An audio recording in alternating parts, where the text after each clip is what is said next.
Good day, everyone. Today we move on to Chapter 2 of our Ethics module, the moral experience. In this lesson, we will explore what it means to live as moral beings and why our actions matter in shaping a good and just society.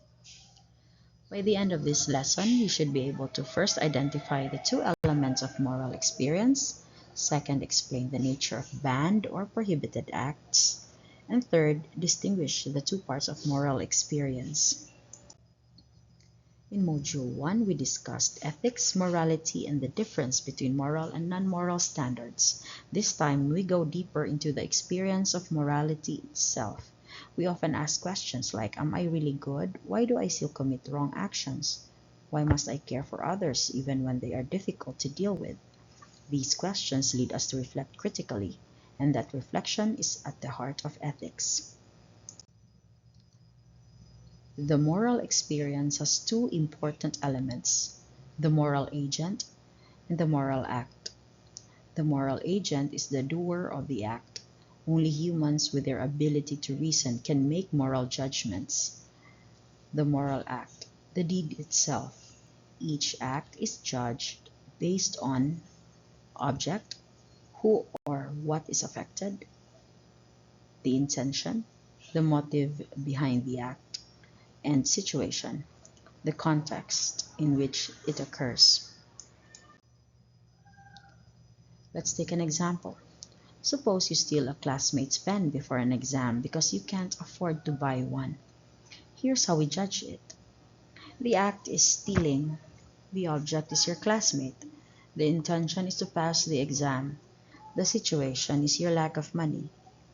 This shows how moral acts are always evaluated based on object, intention, and situation, not just the act alone. The nature of prohibited acts. Some acts are prohibited by their very nature. Skutch explains that if lying or stealing becomes habitual and accepted, the society will collapse. Imagine a world where everyone lies all the time. It would make truth-telling almost meaningless. That's why moral codes exist, to prohibit acts that cannot be sustained if everyone did them. The innate foundation of moral experience. Our moral experience rests on two basic impulses or motives. First, those directed toward self-preservation, helping us survive and live well. Second, those directed towards others, helping us live in harmony with people around us. This balance between self-interest and concern for others shapes our moral life. Self-regarding motives or virtues help us take care of ourselves wisely. Prudence, rational self-love, doing the right thing at the right time. Temperance, self-control, or pagtitimpi in Filipino. Fortitude, perseverance in the face of difficulties. Patience, not acting on impulse, but recognizing others' right to exist and live. Other regarding motives are about caring for others, altruism, helping others unselfishly, benevolence, showing kindness and generosity. True benevolence is not about self-interest. It is about being aware of the needs of others and freely choosing to help.